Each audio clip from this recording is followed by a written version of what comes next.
తాజాగా జనసేన కేంద్ర కార్యాలయం మంగళగిరి ఆఫీస్ నుంచి ఎప్పట్లానే ఓ లేఖ విడుదలైంది. ఇప్పుడు అదే లేఖపై జనసేన శ్రేణుల్లో పెద్ద చర్చ నడుస్తోంది. పార్టీ లైన్ దాటొద్దంటూ జనసేన అధిష్టానం తమ నేతలు, కార్యకర్తలకు పిలుపునిచ్చింది. దీనిపై జన సైనికుల్లో తీవ్ర వ్యతిరేకత వచ్చింది. బహిరంగంగా ఇలా లేఖ విడుదల చేయడం వల్ల మిగతా పార్టీల ముందు సొంత పార్టీ కార్యకర్తల్ని తక్కువ చేస్తున్నారని జన సైనికులు అసంతృప్తి వ్యక్తం చేస్తున్నారు.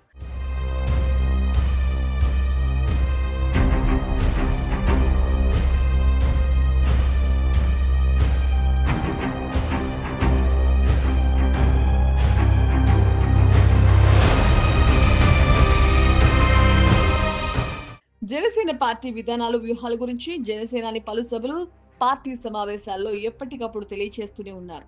అయినా అక్కడక్కడ కొందరు నాయకులు పార్టీ లైన్ విస్మరించి మాట్లాడుతున్నారని లేఖలో పేర్కొన్నారు. ఆ మాటలు ఇటు ప్రజల్లోనూ, అటు పార్టీ శ్రేణుల్లోనూ అపోహలు రేకెత్తిస్తున్నాయని, పార్టీ లైన్ దాటి మాట్లాడేవారు కఠిన చర్యలకు గురి కావాల్సి ఉంటుందని లేఖలో తెలిపారు.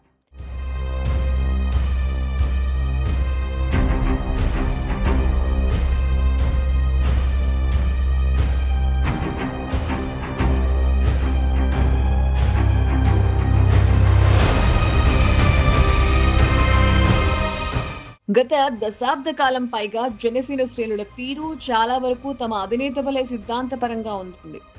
ఎక్కడైనా కొందరు అదుపు తప్పినా మళ్ళీ వెంటనే సరిచేసుకుంటూ పార్టీలో పనిచేస్తున్నారు. నిజంగా పార్టీ లైన్ దాటి మాట్లాడినా, ప్రవర్తించినా వారిని జనసేన అధిష్టానం ఓ కంట కనిపెడుతూనే ఉంది. పలుమార్లు అవకాశం ఇస్తూ తప్పని పరిస్థితుల్లో సస్పెండ్ చేస్తూ వస్తోంది. అయితే ఈ విధానం మరో పార్టీలో చాలా అరుదుగా కనిపిస్తోంది. హత్యలు చేసిన వాళ్ళను కూడా కొన్ని పార్టీలు కండువాలు కప్పి ఆహ్వానించుకుంటున్నాయి.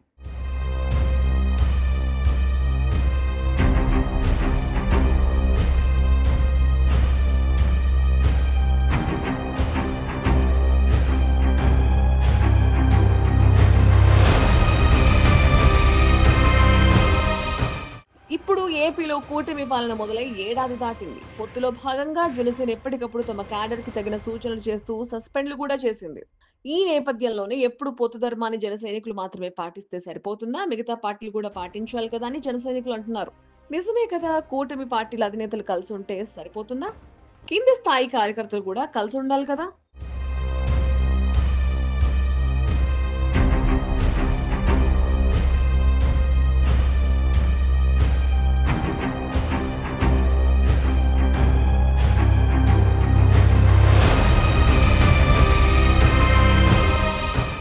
ఇప్పటి వరకు ఇలా పార్టీ లైన్ దాటొద్దంటూ పొత్తు ధర్మాన్ని పాటించండంటూ జనసేన తప్ప ఏ కూటమి పార్టీ ఇలా బహిరంగంగా లేఖలు విడుదల చేయలేదు.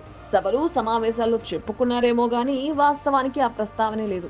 రాష్ట్ర వ్యాప్తంగా జన సైనికులు ఇప్పటికీ ఎన్నో కష్టాలు పడుతున్నారు. అధికారంలో భాగస్వామ్యం అయినప్పటికీ అక్రమ కేసులతో ఇబ్బందులు ఎదుర్కొంటున్నారు. ఇటువంటి పరిస్థితుల్లో కేంద్ర కార్యాలయం నుండి వాళ్ళు సాయం ఆశిస్తుంటే అధిష్టానం మాత్రం ఇంకా సర్దుకుపోండి అనేలా ఈ లేఖ ఇవ్వడంపై జనసేన క్యాడర్ ఆగ్రహిస్తున్నారు. ఇటువంటి బహిరంగ లేఖపై తమ అధిష్టానం పునరాలోచించాలని వాళ్ళు కోరుతున్నారు.